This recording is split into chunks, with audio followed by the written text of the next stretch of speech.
Welcome to tonight's full council. Moving to item 1, apologies for absence. Thank you, Chair. I've received a number of apologies this evening from Councillor Moore, Picton, Prince, Reeve, Cassidy, Leedham and Ashton. Are there any other apologies? Councillor Hargreaves. Thank you.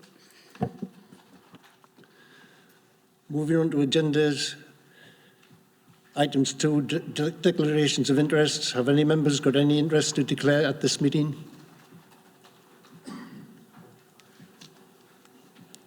No interest.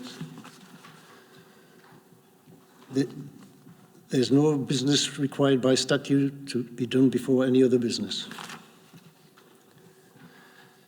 Items 4, to approve the minutes of the meeting of council held on the 24th of March 2022, the special council meeting held on the 24th of March 2022, and the annual council meeting held on the 24th of May 2022 as a correct record. Chair. It's been brought to our attention on the minutes of the 24th of May there is a mistake on page 2. Just before item 2, it says that it is announced that the vote had not been carried unanimously. The word "not" should not be there. So we'll amend the minutes. I do apologise, Chair. We recognise that this evening.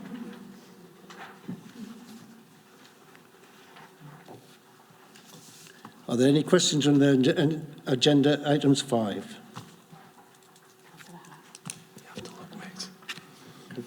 Councillor Brush. Thank you, Chair. I noticed tonight that the one person with less shame than Boris Johnson, the criminal councillor from Seaton, is still in attendance. Could the Chief Solicitor please update us on her progress in finding sanctions that we can take against this individual to try and keep him as far away from our civic democracy as possible? Thank you, Mr Mayor. A report is currently in draft at the moment, and it's planned that it will go before the Audit and Governance Committee in August.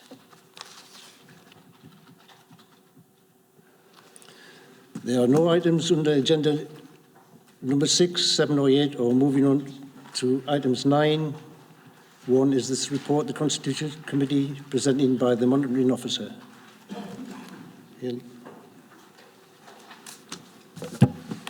Thank you, Mr Mayor. This report puts forward the recommendations of the Constitution Committee, which met on the 1st of July.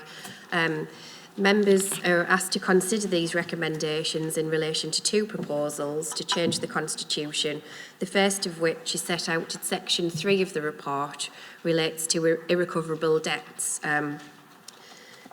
The information that was put before the committee is set out in the report. At the moment, our financial procedure rules state that any debt that's to be written off that's over £1,000 has to go before the Finance and Policy Committee. And the recommendation, unanimous recommendation of the Constitution Committee, having considered the report, is that this level threshold be increased to £50,000, and members are asked to vote on that decision, this recommendation. Is there any dissent? Any questions? Councillor Jackson. Thanks, Chair. I read the report and I was wondering if 50,000 is in line with other councils. It mentions that we're much lower, but it doesn't mention how much that other councils put as their limit. Yeah, we did look at that, and 50,000 seems to be the general threshold, especially in the Tees Valley.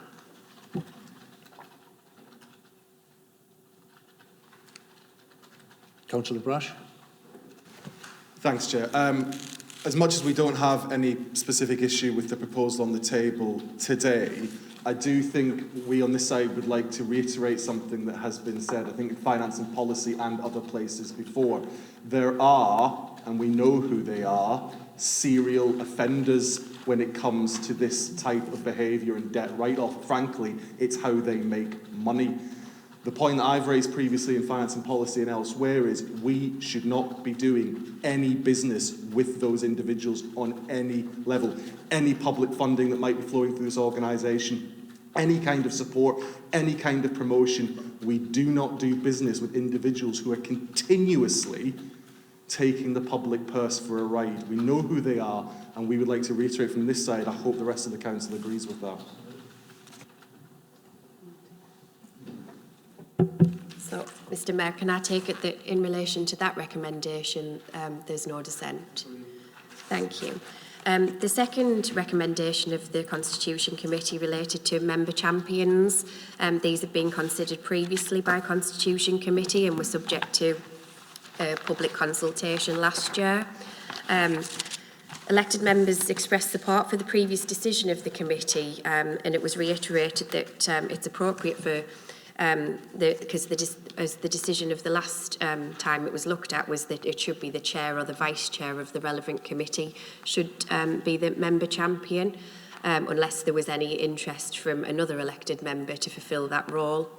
The committee in July considered each of the member champions listed within the Constitution and considered the role of the champions with specific reference to where the member champions should be required to submit reports to full council. The recommendation of the committee, which was agreed with no dissent, was to agree that the member champions should be the chair or the vice chair of the relevant committee unless there's interest from another member. Secondly, they agreed that the member champions be deleted, that antisocial behaviour champion and animal rights champion be removed from the list of member champions. And members also agreed that a strong recommendation from the committee was that the member champion should give a verbal or written update to full council or the relevant committee. And members are asked to consider those recommendations. Councillor Harrison. Thanks, Chair. I think I've said this before, but I will say it again. I think saying that the chair and vice chair should be, unless somebody else wants to be, is muddying the waters, is not very clear, and it also allows chairs and vice chairs to be champions over other members, which I don't think is quite right. It might not work out that way, but it might. So I would like to see it a little bit more flexible, and I would also like to see the champions actually come to council with reports so that people know that they are championing their cause. Thank you. Is there any dissent on... Oh, sorry. Councillor Brown. Thank you, Chair. It was just to clarify that in the meeting, whilst I do agree with you, Brenda, that it might not be clear, but it was clear in the meeting that the Chair would have no gain in that additional position. It was open to anybody, and it would be voted on in full council. Just like any other vote in full council. So that, whilst it might not be worded right, that was my understanding of what will happen. Thank you. Councillor Cook.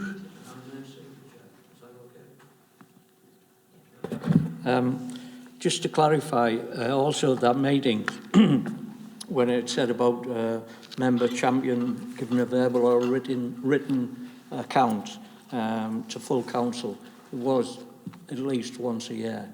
It was what was discussed. So it's not clear actually on there, so it should be once a year minimum.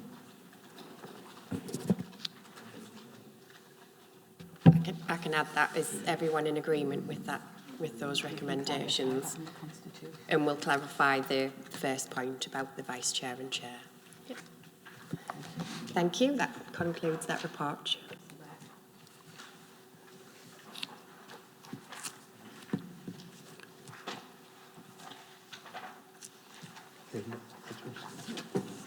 There's no items on 10 and 11.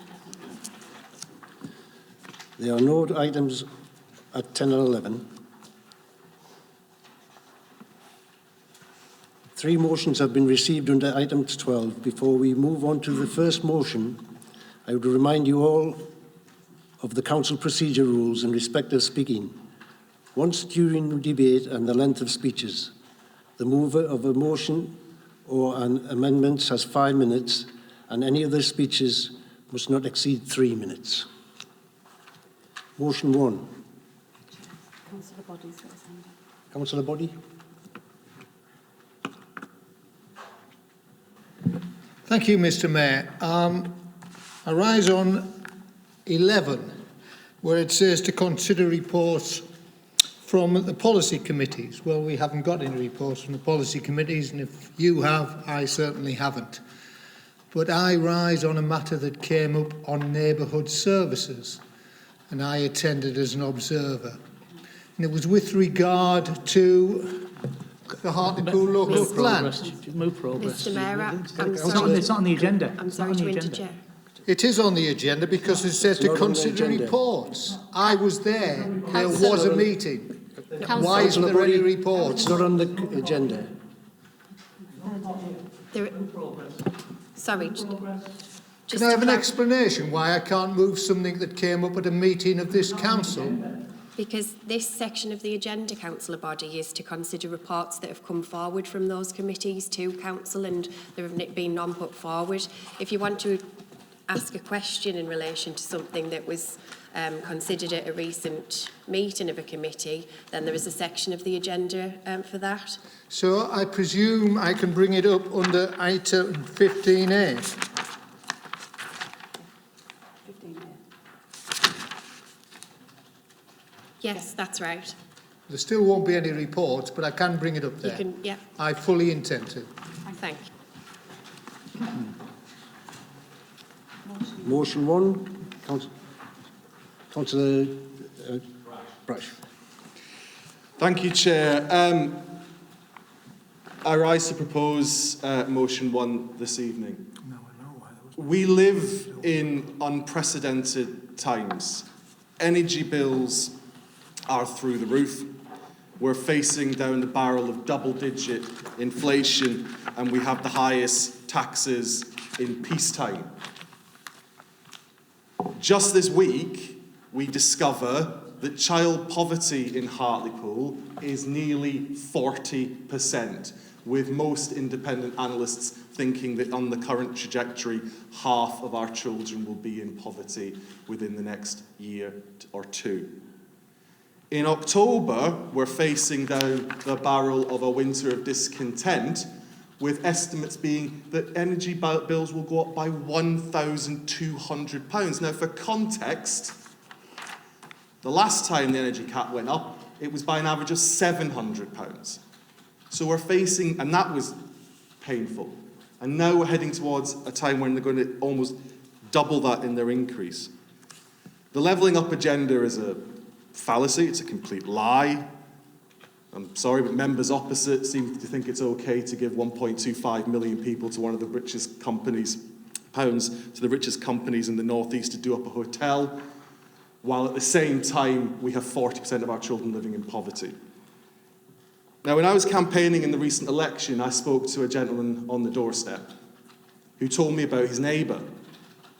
He said, she comes to the door with a duvet wrapped around her because she has exactly enough money for only so long to keep the heating on. And when that money runs out, she has to turn the heating off and put the duvet around her.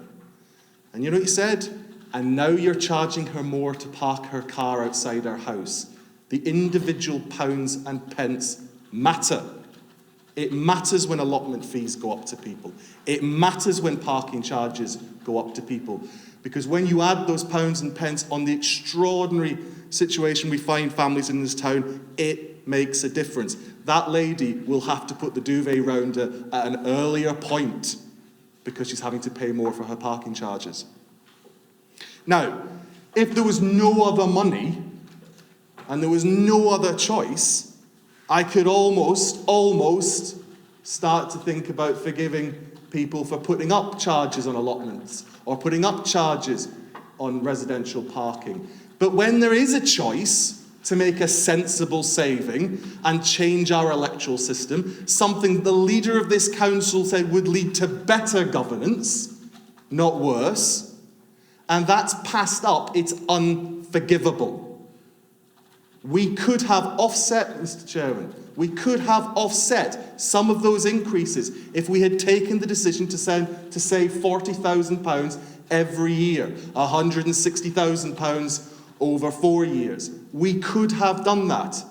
And yet, let's be absolutely frank, when the Conservative Party were ahead in the polls, they were in favour of changing the electoral system. When they were behind in the polls, suddenly, like a road to Damascus, they thought it was a terrible idea to change the electoral system. We all know why. Because they thought they were going to get hammered at the first all-out election.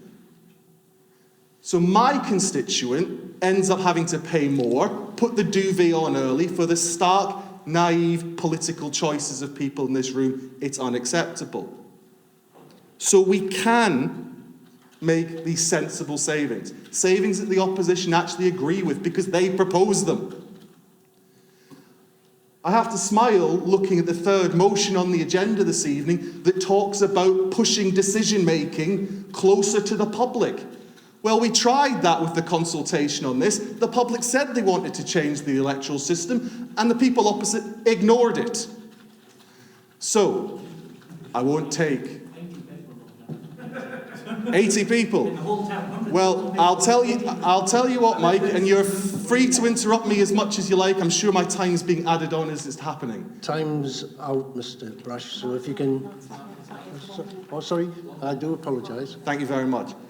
I think there are members opposite who might start considering small majorities and small numbers of the public voting for something as undermining a mandate, a bit of a slippery slope considering some of your majorities. And what percentage of your wards voted for you? How many people turned out to endorse you as a councillor? I'm comfortable with my 70%, thank you very much. Now, the point of the matter is, they think it's a better system. They've said so, on record. They think the electoral system that we would change to is a better system. It saves £40,000 a year. That money could be put into offsetting future increases to things like parking charges, to things like allotment fees, and if we do it, we ease the pain a little. How can there be a sensible argument against doing that? I propose the motion. Councillor Brown? No. Sorry. Point to me, is it? I think it was. Thank you, Chair. I'm seconding the motion. Thank you. So I'd like to second the motion that's just been put forward for all the reasons that Councillor Brash has said. But I would add that I'm going to stress what he said about child poverty. It's absolutely horrendous that we're in this situation in this town where we are one of the top 20 in the country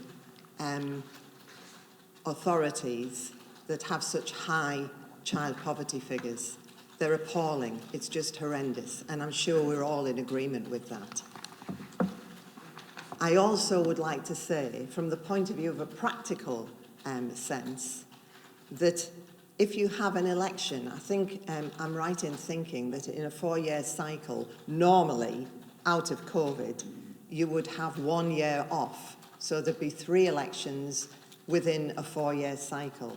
That is a lot of time spent on electioneering, a lot of time for officers, a lot of time for members, when we could be using that time for better things, for the constituents in our wards, for the town itself. I'm not saying everything stops, but you do give a lot of time to electioneering at those times, and time which could be well spent doing other things, as well as the money that can be well spent on other things rather than election. Thank you, Chair. Councillor Brown? Thank you, Chair. I agree with almost everything that's been said. I have a nervousness over the figures. I agree that the figure will save £40,000, but by-elections will become more frequent. Very often, certainly in my term as a councillor, which has been about 4 or 5 years, I've seen several by-elections, and I've seen several councillors that have resigned for whatever reason, that there hasn't been a by-election because it's been very close to the next election, so it's been carried on.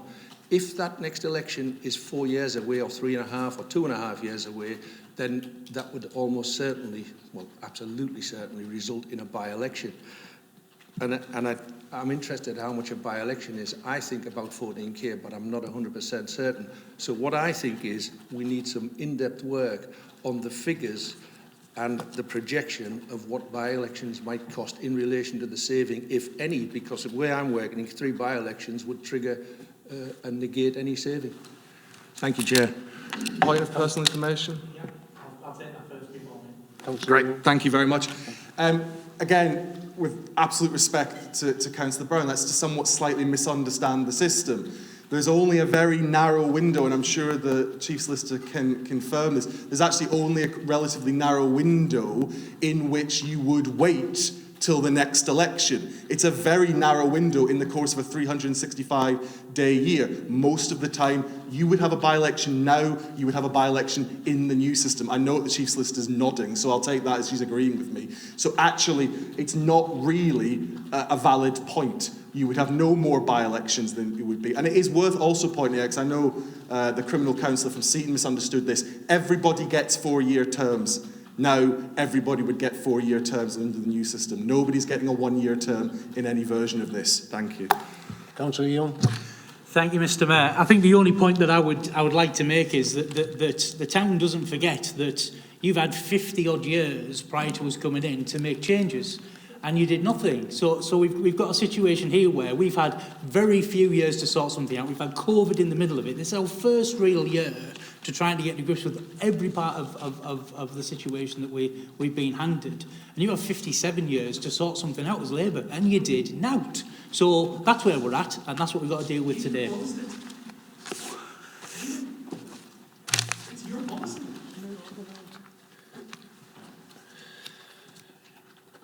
Motion. No progress. Go to the vote. You are without. Much, I'll take the opportunity. Now, let's just deal with Councillor Young's point. I mean, interestingly, Councillor Harrison's just said that she wasn't around 57 years ago, and I sure as hell tell you I wasn't either. I mean, we could get into the fact that Labour haven't been in control for those 57 years. I mean, we could get into that. It's enough falsehood, but what's that between Tories? But this is their policy. I don't think you can say that. It's a falsehood. It's a falsehood. It is a falsehood to say that. It is a falsehood to say that Labour have been in charge 57 years. One moment, Councillor Brash. I'm accusing Conservatives of being guilty of falsehoods.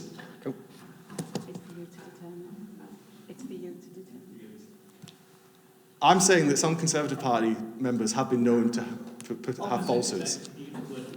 I said, what's that between Tories? I'm happy to go on, Chair, if you're happy with that. Thank you. It's their policy. Chair, I'm not happy to move on. Like, he's made an accusation. I don't think he should be allowed to make that accusation. My accusation is that there have been Conservative Party members who have lied. One of them is still the Prime Minister. Has that been Labour? But then what's the point? We're going to deal with our motion. We're going to deal with our motion, and here's what's going to happen. Here's what's going to happen in 2 minutes' time. Can we? I constitutionally have a right to close the motion. Can I bring Councillor? No, you can't, as it happens. No, sorry. Let's be clear. This was their proposal. The Conservative Party proposed changing our electoral system because they said it would lead to a better system of governance. I assume they still believe that. A better system of governance. They said it would save money. And by the way, I know Councillor Brown made the point about digging into the figures. These are the figures provided to us by our officers. I tend to trust what our officers say. So this was proposed by the Conservative Party on 2 grounds. A better system of governance, it will save money. Money that we could put into the pockets of Hartlepool people by not increasing fees. So if they vote against it in a minute, they're voting against a better governance system, their own words, and against making major savings, their own words. Thank you very much. It's been closed. It's closed. We have to go to vote.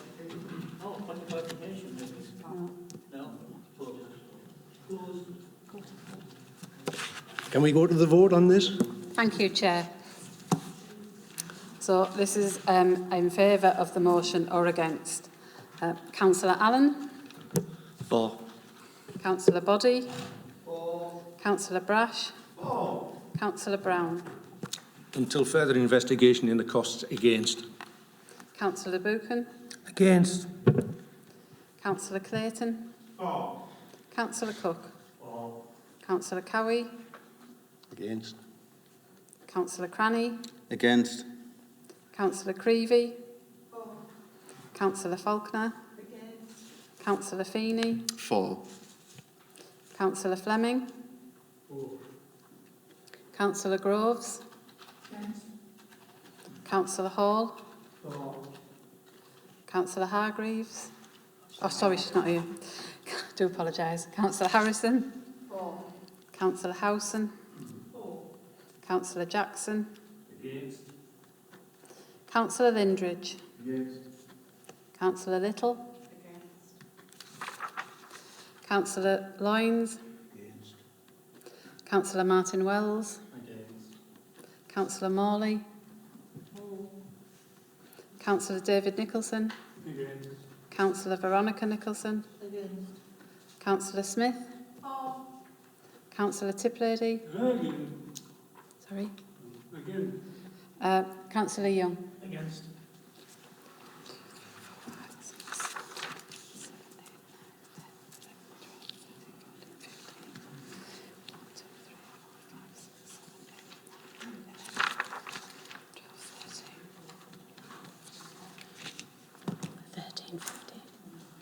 That motion isn't carried, Chair. The vote was last 13-15. Motion 2. Can we now move on to motion 2? Councillor Harrison? Oh, Councillor McCreevy, sorry. Thank you, Chair. So I'd like to propose this motion. In the autumn of 2021, there was a disaster upon our shores. Are you waiting for me to finish? All right.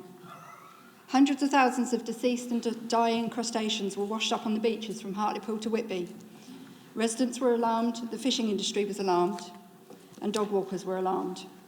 But the government told everyone to calm down and then investigate. In the course of that investigation, they tested water samples, did computer modelling, and tested the bodies washed up on the beaches, and concluded that the result of this disaster was an algal bloom. In the meantime, the fishermen of Whitby commissioned an independent report into the disaster using the exact same data requested under Freedom of Information, which concluded that high levels of a chemical called pyridine was likely to be the source. So DEFRA went away again and reviewed their conclusions, and the new report concluded the same, an algal bloom. So why the difference? Initially, DEFRA used photos of brown staining in the water to illustrate the algal bloom, but there was a problem. These photos were sent to DEFRA to illustrate rusty pollution from an incoming ship to Hartlepool, which could be seen around the ship. Algal blooms don't tend to follow ships. Tim Dear-Jones, the marine pollution expert and author of the independent report, states that there is no empirical evidence to support the theory that it's got anything to do with an algal bloom. The Environment Agency's own website states that blooms of toxic algae are rare in English coastal waters. I think we're still in England. So what about pyridine? Pyridine is a chemical waste product with a variety of uses throughout the industrial and chemical industry. Crabs that were tested from Seaton contained 203 milligrams per kilo of pyridine, and samples from Saltburn contained 409 milligrams per kilo. A control sample from Cornwall contained 5.9 milligrams per kilo. We know that the orca was dredging at the time out of the Tees, and we know that piling was happening around the Tees work site. Both of these things indicate that sediment was likely disturbed, but we are still waiting for answers. and more dredging is due to start this summer. Our fishing industry is on its knees. We need answers and we need a plan for recovery from this environmental disaster. And finally, this is a heartfelt plea. This should not be a party political issue. Please do the right thing. Councillor Liam. Oh, I was doing it. There we go. Sorry. I'll second. I think they've had their hand up as well. Well, I'll put my hand up first. I'll put my hand up as soon as you start. What are we doing? Someone second Rachel's motion? Sorry. Sorry. What was the point of putting my hand up? Right, okay. Can I do it now? There we go. I'll third it, there we go. Just to give some context, it is an incredibly serious issue and it shouldn't be about party politics. Our MP, Jill Mortimer, has written to ministers for Department for Environment, Food and Rural Affairs, and some time ago gained the support of Victoria Prentice MP, Minister for Farming, Fisheries and Food. Since meeting with PD ports and local fishermen some weeks ago, Jill has continued to meet regularly with the fishermen and facilitate the meeting with Victoria Prentice and representatives from the Association of Inshore Fisheries and Conservation Authorities and the Marine Authority Organisation. Councillors Shane Moore and Brian Cowie have also been present at a number of these meetings. Jill has submitted a Freedom of Information request to PD Ports to inquire about the orchid dredge, which was last October, to see whether this can shed any more light on the situation. Jill and her parliamentary team are currently assisting local fishermen and merchants to produce a report which evidences the need for further investigation into the crustacean and marine deaths. Documents that are there refer to the die-off, which is still occurring, highlights the need for support for those affected by the die-off, and discuss the potential for a package of government support, including schemes to support the North East fishing industry, as well as our wider fishing heritage. The report will suggest and discuss the potential for schemes such as the introduction of lobster hatcheries in Hartlepool and other affected areas to help the regeneration of stocks. In addition to this, the report will present the suggestion of diversifying the fishing industry to help it recover. A focus will be put on heritage and a fishing school, plus a museum or apprenticeship set of opportunities will be considered as options to support the fishing industry. The North Eastern Inshore Fisheries and Conservation Authority is also there verifying the reports and looking at the marine life standings. It's a major issue and it's one that we all must take very, very seriously, people's livelihoods, and I know there are some gentlemen here today and we thank you for coming today. It is not being ignored and we want to push hard on this, so there will be no party politics. We'll take both sides of the argument very, very seriously from both sides, and we'll do whatever we can as a joint effort to make this work. So yeah, thanks Rachel for bringing that. Councillor Harris. Thanks, Chair. Yes, I'd just like to explain that this morning I was at a scrutiny meeting of the Combined Authority, and two of the items on the agenda for feeding back were the Tees Works and the Freeport. And from that, discussions were had about this issue. I certainly made, I suppose, I find it very emotional, and it's an emotional plea, really, to do this as quickly as possible. There is an industry which is in real danger of being just devastated completely and dismissed. And I think we have to do everything that we possibly can. I know Middlesbrough had a motion go through recently. It was worded differently, but with a similar theme. And I think we should put this motion through as a unanimous body and do our utmost to actually get this sorted once and for all. There's too many ifs, buts, and disagreements. They need to find out exactly what it is and sort it. Well Thank you. Councillor Little. Thank you, Chair. I agree with everything that's been said, but the only thing is I slightly disagree on is it to go to neighbourhoods instead of region, because I know Tony Hansen has done a lot of work on this prior. Or parallel report go to neighbourhoods. Chair, you could invite the neighbourhoods members to economic growth and regeneration. It is a sector, a business sector, and that's why it's economic growth. But if you wanted the regulatory services element to be considered, you could invite the members from neighbourhood services if members wanted to add that to their motion. Yes, please. Councillor Brash. Thanks, Chair. I welcome the spirit of unanimity on this issue from Councillor Young.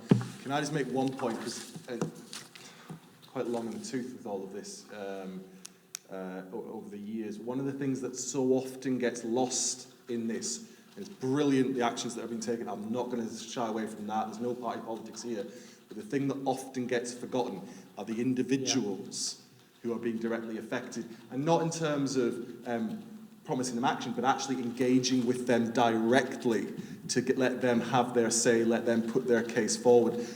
So we're all agreeing this motion, but could I ask Councillor Young to use his good offices to arrange a meeting where any elected member here, if they want, can come along, invite our Member of Parliament, invite the Tees Valley Mayor, and crucially invite the industry so that they can, because of the nature of our democracy, they're silent here tonight, and I don't think we want that to continue. We want them to have a voice.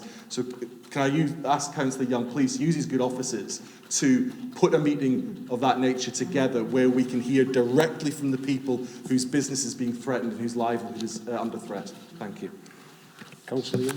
Absolutely, I think that's a great suggestion, and we should do that. In fact, I'd go one step further if members would allow. I know this is a meeting of business of the council, but we do have members of the public here who can speak for themselves. So, with people's grace, I'd ask Stan to maybe to make a statement, if you're comfortable with that, Stan, to just say what it is like for yourselves at the moment. So I'll hand over to Stan unless members are. I'm going to do it. Why not? Chair, can I invite Stan to have a conversation? To fill us in on what it's like in their houses at the moment? You'll have 3 minutes maximum. 3 minutes. Thank you.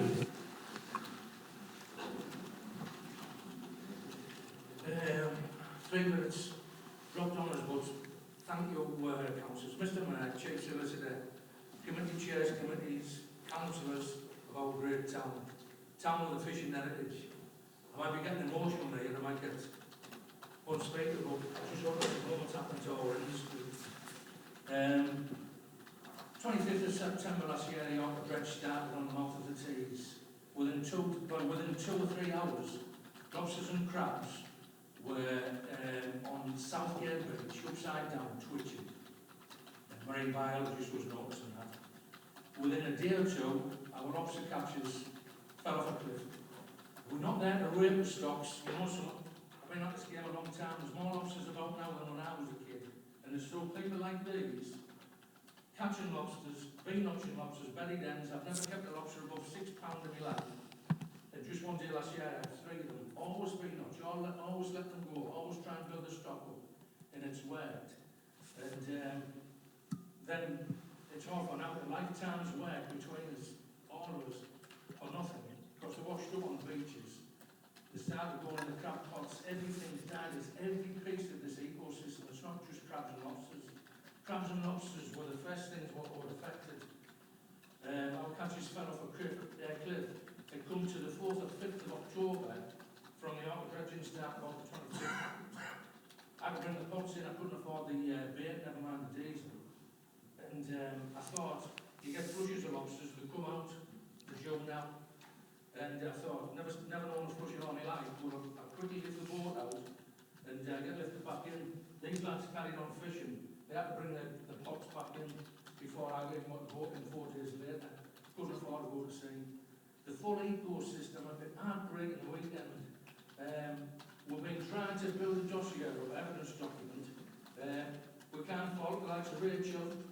She's helped us, absolutely. And our MP Jill. We can't fault her. It's not party politics. We're desperate here. But I just want to let you know that our ecosystem, our Article Bay, down to 30 miles down the coast is devastated. We reckon there's 80 to 100 square miles of sea affected here. Right down to such as this. Last week there was wash-ups of green sea anemone, never mind all the shellfish and everything else is washed up. Green sea anemone on Redcar Beach and the Teesmouth, washed up by the millions on the beach. Green sea anemones, you can't get them off with a knife, never mind anything else. And then on Sunday, sea mice. Don't know if you've ever seen a sea mice. They're about 4 to 6 inches long, they're hairy, and they're oblong shaped, and they crawl up like they're, what was it? Not a like a hedgehog. Sorry about that. I'm quite nervous. Washed up by the thousands, videos, evidence, we report the stuff every day. Tommy's getting enemies in the pots today. You're having to get 3 or 4 mile off to try and get away from the poison. The Whitby lads, one guy was on the phone yesterday to me. It's heartbreaking. Half the Antipold fleet's gone, but Whitby lad was on the phone. He's 30 miles away from the Tees, down the coast. And his catches just dropped off a cliff, the same as all ours, but it took a few weeks, now a week or two longer. Our 2 independent reports, Whitford one, say that it was pyridine. It's such a toxic poison. It was made on the Tees. We tried to make inroads on Agent Orange, it's all the same stuff. Pyridine, the biggest step Monsanto was making it. Our backs are to the wall, we don't think we can survive much longer. I would reckon by the end of this year, I'm going to waste my money and put the pots in these and put the pots in further away in this next couple of weeks. If I can't survive the next month or so, that will be probably both of my votes. So we're desperate, and I don't think you quite realise the ecosystem's wiped out in our day.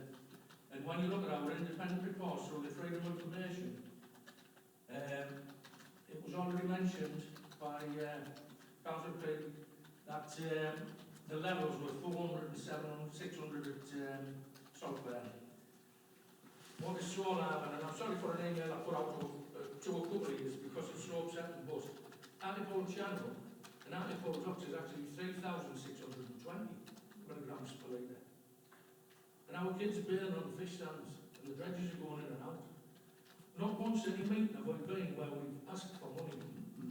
We've been offered to go to the food banks, up and down the coast.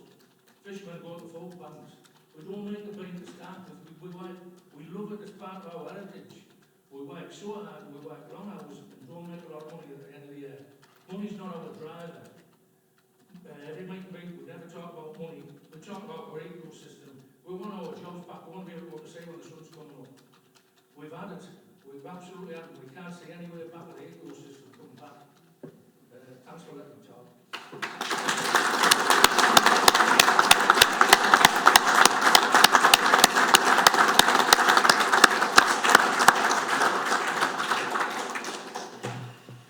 Can we go to the vote? I think we're ready for that.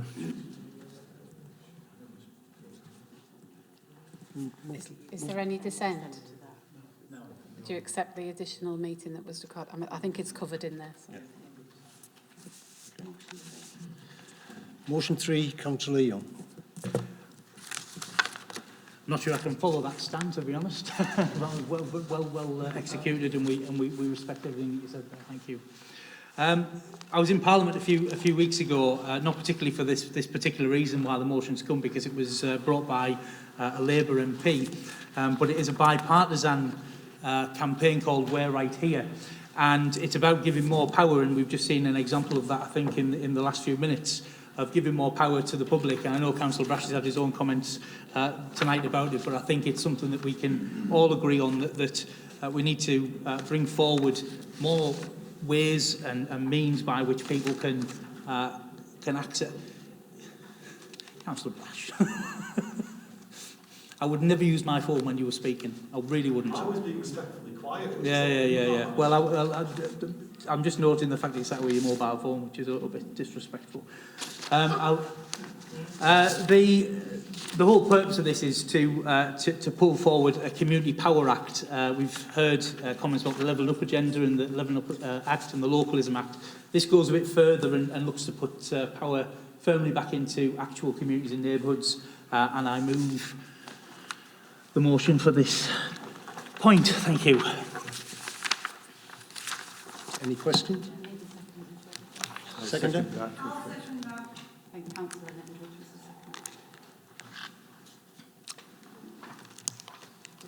second. No questions, I don't think. Any questions? Is there any dissent on the motion? Motion is carried.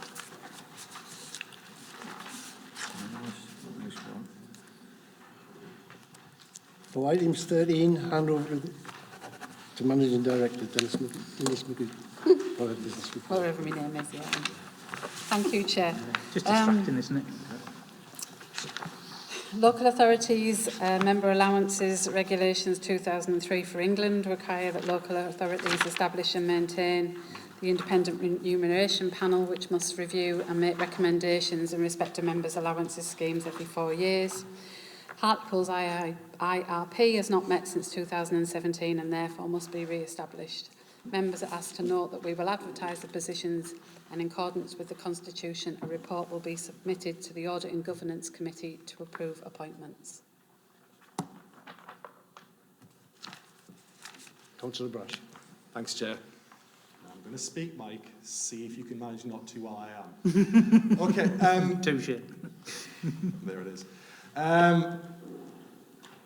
Mr. Chairman, the Labour Group obviously has no issue with the independent remuneration panel being set up, but we would like to propose tonight that a directive go to that panel, as and when it meets, to say unequivocally the Council does not wish an increase in remuneration for councillors. Full stop, 0%, freeze. We don't want one. I think it's worth them knowing that when they make their deliberations, because there's no point coming back with whatever they want if we're saying very clearly. I hope members across the chamber will support that, given the extraordinary crisis financially that the town and indeed the council is facing.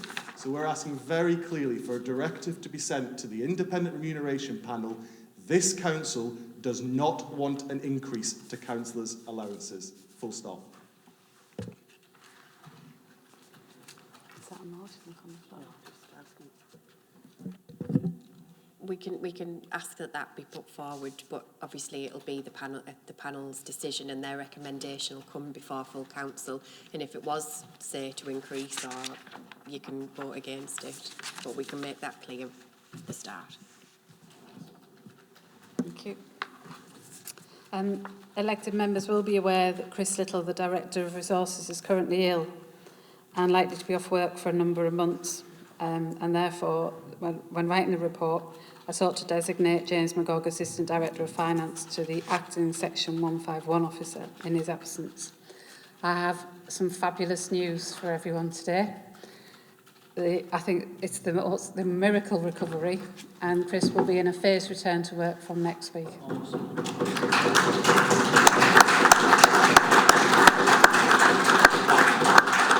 However, I still would like James to be the acting, just in case. Just in case. I'm not tempting anything, but if needed, in his absence.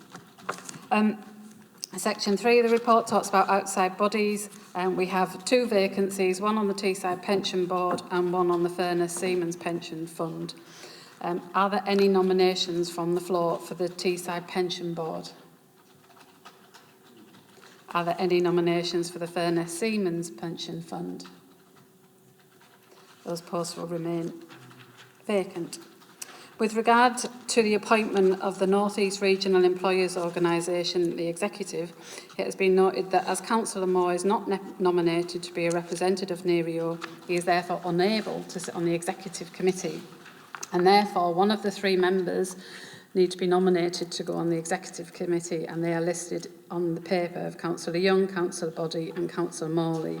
Therefore, I need to ask for proposals from the floor tonight for someone to be nominated to be the executive member. I'll second that. Who was that, sorry? Bob, sorry. Okay. There. Okay. So we'll go to the vote, Chair. Can we go to the vote? We'll go to the vote. Councillor... So if you just say Young or Boddy. Councillor Young. So Councillor Allen. Boddy. Councillor Body. This won't be a surprise, me. Councillor Brash. Body. Councillor Brown. Young. Councillor Buchan. Young. Councillor Clayton. Body. Councillor Cook. Young. Councillor Cowie. Young. Councillor Cranny. Young. Councillor Creevy. Councillor Faulkner. Councillor Feeney. Councillor Fleming. Councillor Groves. Councillor Hall. Councillor Harrison. Councillor Howson. Councillor Jackson. Councillor Lindridge. Councillor Little. Councillor Loynes. Councillor Martin Wells. Councillor Morley. Councillor David Nicholson. Councillor Veronica Nicholson. Give you a different name there. Councillor Smith. Councillor Tiplady. Councillor Young.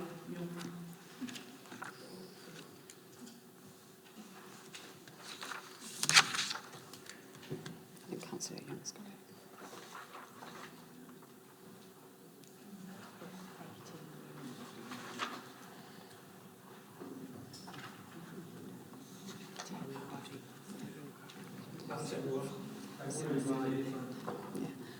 Councillor Young has that 1810.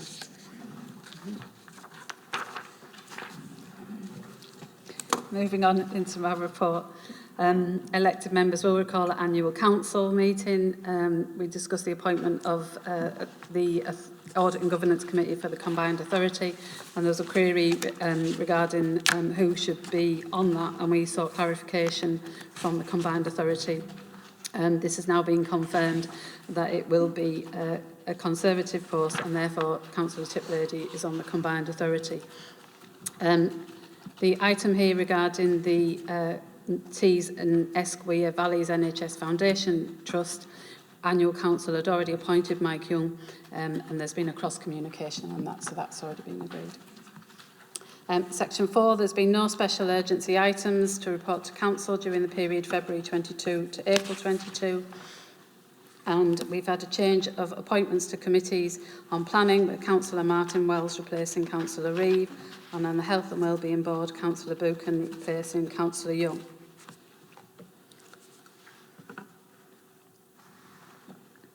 Now, some good news.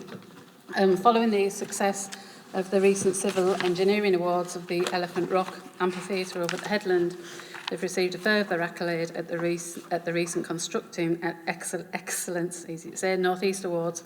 Whilst the Civil Engineering Award was for the quality of design, this one was for the value category. Judges were wowed by the clever use of space and the use to deliver the scheme on time and on budgets. And we saw how successful that was during the Queen's Platinum's Jubilee.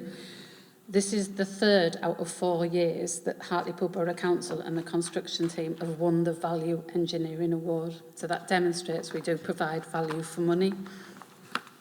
I think that's a really important point to make out, and we're actually now do work for a lot of authorities across the North East. So I'm sure members will want to pass on their thanks and support to the team, because it does bring in a lot of income as well that supports the services that the council provides. I've got a couple of points that aren't on the report just for members. It would be, I need to remind them, COVID cases continue to increase. We are seeing an increase in Hartlepool, and that might be why we've got a number of absences this evening. We are experiencing a number of staff absences, which may impact on service delivery. We're doing everything we can, but it's just to be mindful, and especially as schools are about to break up and over the summer coming months when everyone's going on holiday, we just need to be mindful of that. I can't believe I'm having this next one. Monkeypox. Sorry, Councillor Clayton. Councillor Cook first, please. Chair, it was actually to offer the good wishes to Chris Little for him coming back from full council, but also to back up basically what Denise has said, that our officers are absolutely doing fantastic work, we've got a cabinet out, well, we've got 2 cabinets out there now that have awards in that people are not even aware that we've actually won. And I would just like it to go from full council that how they are appreciated by this council for all the work that they do.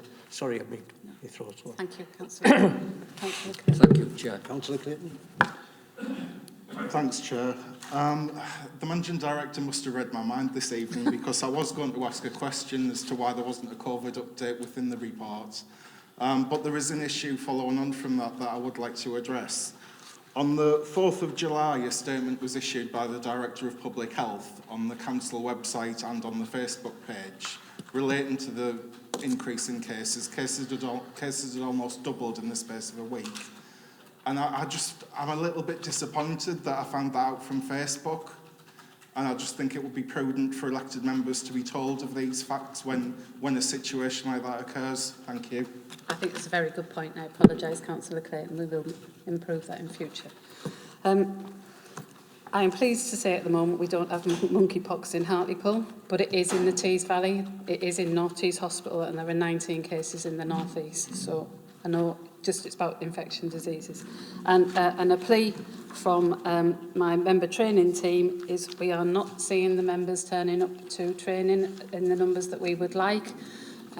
Officers put an awful lot of work into these. We've got a member training session on Monday evening on antisocial behaviour, and whilst I can't force you all I can do is encourage you, but just remember officers do put a lot of time into doing this presentation, and whilst I appreciate some members might have been councillors for a while and therefore feel they don't need to come, legislation changes all the time as do regulations. So it's just a bit of a plea to attend member training when you can. Thank you, Chair.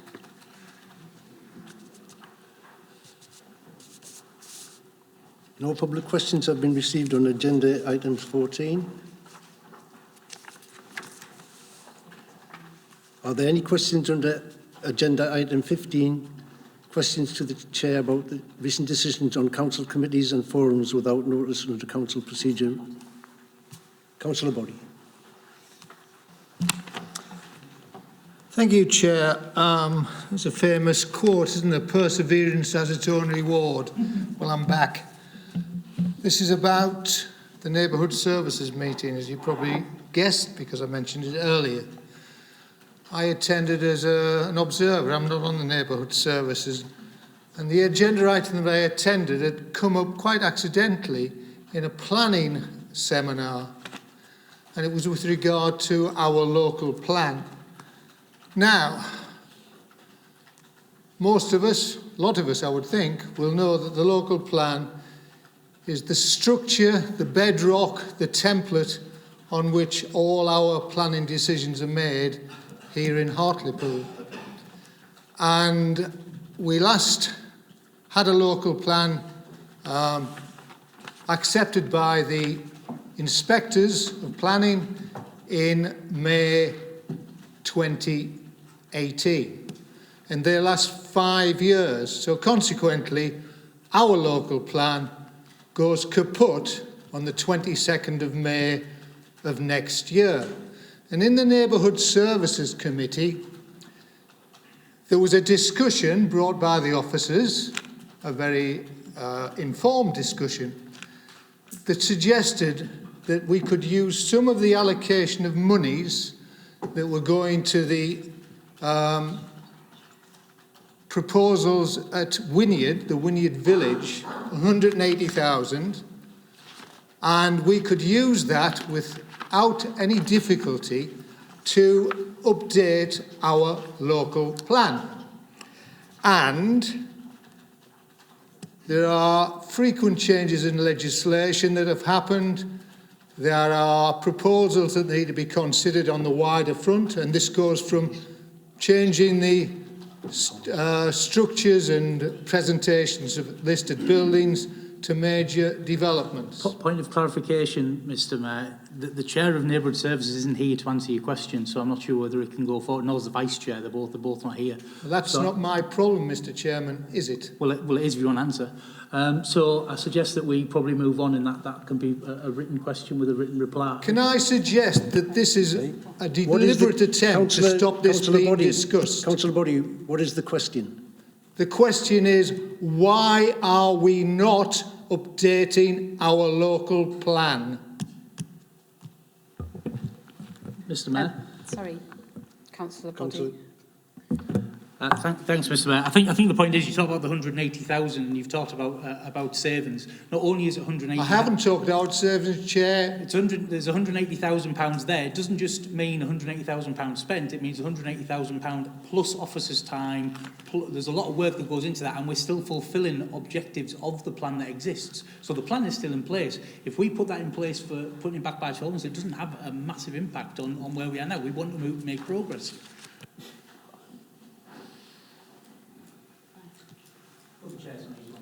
Councillor Brash. I mean, on that point, the local plan belongs to the council, so I think actually in that sense you're in a perfect position to answer for. It's not the local plan of the Neighbourhood Services Committee, it's the local plan of the council. I think the question that really needs to be clarified, and to pick up from where Councillor Body left off, are we going to be left in a situation where we do not, in planning terms, and perhaps it's a question for Councillor Brown as well, are we going to be left, as we were in 2013, disgracefully, I might add, left in a position where we do not have the protection of a local plan? That's the most important question. And if the answer is we're never going to be in that situation, we're always going to have the protection of the local plan, then that's fine. But I think the key question that Councillor Body's getting at here is, are we guaranteeing we will not be without the protection of a local plan? Because when that happens, unfettered development against the wishes of the people of Hartlepool starts happening, as happened the last time. Councillor Brown. Thank you, Chair.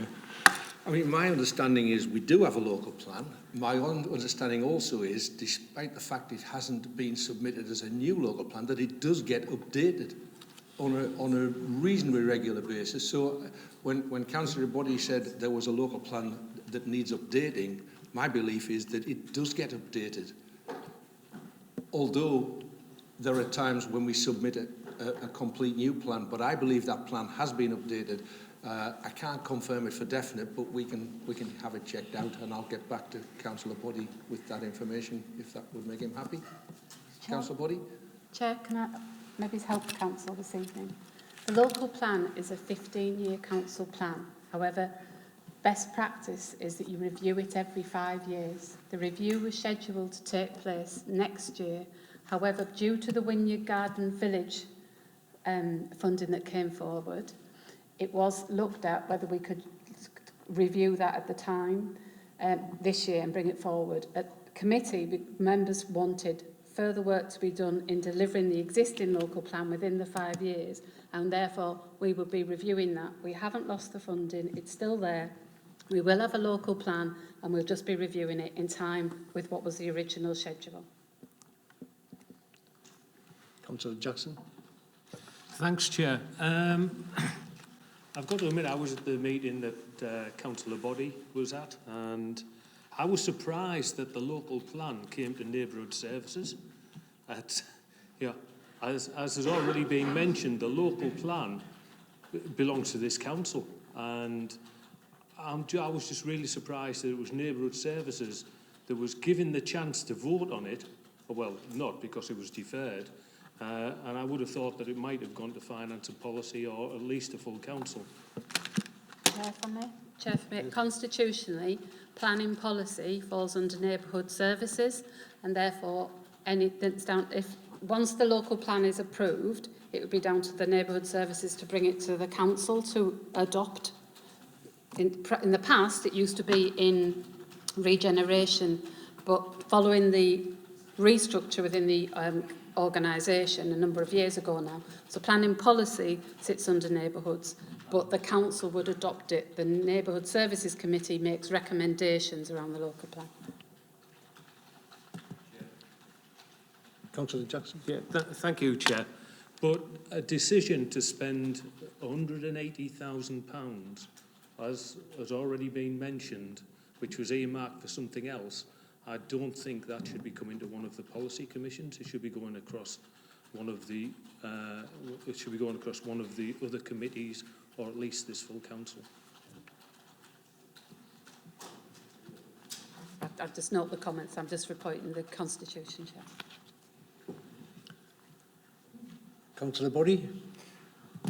Thank you, Chair, for allowing me to come back. So can I ask a very simple question? Will the process of updating our local plan begin before the 22nd of May of next year? Because if it does not, the local plan falls. And I've checked this out with various sources. My understanding, Councillor Body, is it doesn't fall, but it's best practice to review it. But I will clarify everything. The chair isn't here and neither is the relevant director, so I will get that information and should make sure it's shared with all members. So can I just ask, will that question be answered at the next full council via your business report?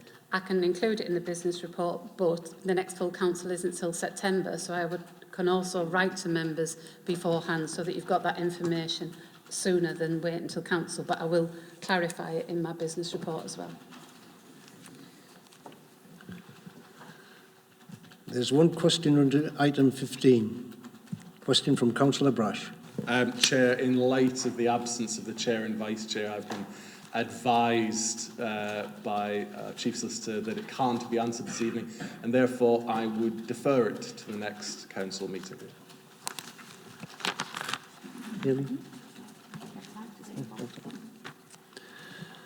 There's no questions under 15 and items 15. There are minutes of the meetings held by the Cleveland Police and Crime Panel to be noted. Councillor Harrison. Thanks, Chair.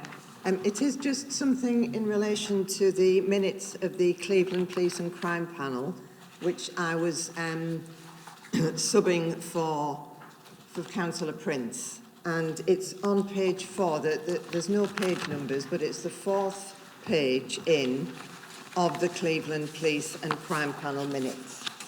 And it's at the bottom there to do with the Chris Cave Foundation. When I was at the meeting, Teresa Cave, who is the mother of Chris, who was a victim of knife crime, and she set up the Chris Cave Foundation in his name in order to help young people. They do a fantastic job, which is all explained there.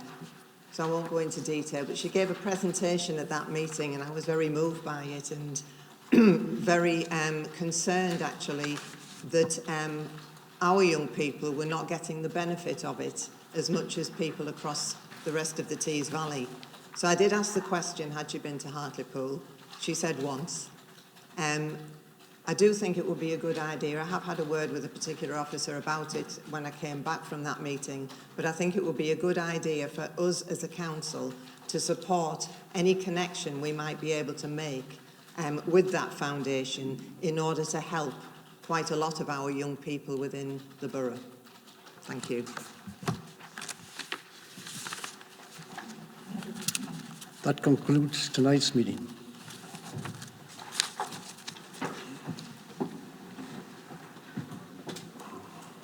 Please stand.